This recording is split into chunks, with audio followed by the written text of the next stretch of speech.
एक सच्ची घटना सुनिए एक संत की। वे एक बार वृंदावन गए, वहाँ कुछ दिन घूमे फिरे, दर्शन किए। जब वापस लौटने का मन किया तो सोचा भगवान को भोग लगाकर कुछ प्रसाद लेता चलूं। संत ने रामदाने के कुछ लड्डू खरीदे, मंदिर गए, प्रसाद चढ़ाया और आश्रम में आकर सो गए। सुबह ट्रेन पकड़नी थी, अगले दिन ट्रेन से चले। सुबह वृंदावन से चली ट्रेन को मुगलसराय स्टेशन तक आने में शाम हो गई। संत ने सोचा अभी पटना तक जाने में 3-4 घंटे और लगेंगे, भूख लग रही है। मुगलसराय में ट्रेन आधे घंटे रुकती है, चलो हाथ पैर धोकर संध्या वंदन करके कुछ खा पी लिया जाए। संत ने हाथ पैर धोया और लड्डू खाने के लिए डिब्बा खोला। उन्होंने देखा लड्डू में चींटे लगे हुए थे। उन्होंने चींटों को हटाकर 1-2 लड्डू खा लिए, बाकी बचे लड्डू प्रसाद बांट दूंगा ये सोचकर छोड़ दिए। पर कहते हैं संत हृदय नवनीत समाना।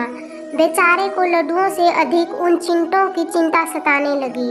सोचने लगे ये चिंटे वृंदावन से इस मिठाई के डिब्बे में आए हैं।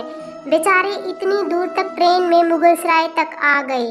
कितने भाग्यशाली थे, उनका जन्म वृंदावन में हुआ। अब इतनी दूर से पता नहीं कितने दिन या कितने जन्म लग जाएंगे उनको वापस पहुंचने में। पता नहीं ब्रज की धूल इनको फिर कभी मिल भी पाएगी या नहीं। मैंने कितना बड़ा पाप कर दिया, इनका वृंदावन छुड़वा दिया। नहीं, मुझे वापस जाना होगा। और संत ने उन चींटों को वापस उसी मिठाई के डिब्बे में सावधानी से रखा और वृंदावन की ट्रेन पकड़ ली। उसी मिठाई की दुकान के पास गया, डिब्बा धरती पर रखा और हाथ जोड़ लिए। मेरे भाग्य में नहीं कि तेरे ब्रज में रह सकूं, तो मुझे कोई अधिकार भी नहीं कि जिसके भाग्य में ब्रज की धूल लिखी है उसे दूर कर सकूं। दुकानदार ने देखा तो आया, महाराज चींटे लग गए तो कोई बात नहीं, आप दूसरी मिठाई तुलवा लो।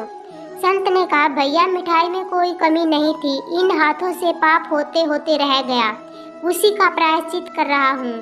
दुकानदार ने जब सारी बात जानी तो उस संत के पैरों के पास बैठ गया, भावुक हो गया। इधर दुकानदार रो रहा था, उधर संत की आंखें गिल्ली हो रही थी।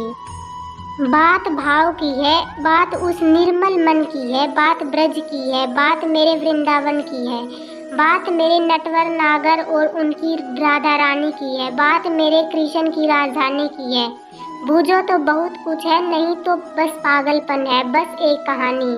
घर से जब भी बाहर जाएं तो घर में विराजमान अपने प्रभु से जरूर मिलकर जाएं और जब लौट कर आएं तो उनसे जरूर मिलें, क्योंकि उनको भी आपके घर लौटने का इंतज़ार रहता है। घर में यह नियम बनाइए कि जब भी आप घर से बाहर निकलें तो घर में मंदिर के पास 2 घड़ी खड़े रहकर कहें प्रभु चलिए आपको साथ में रहना है।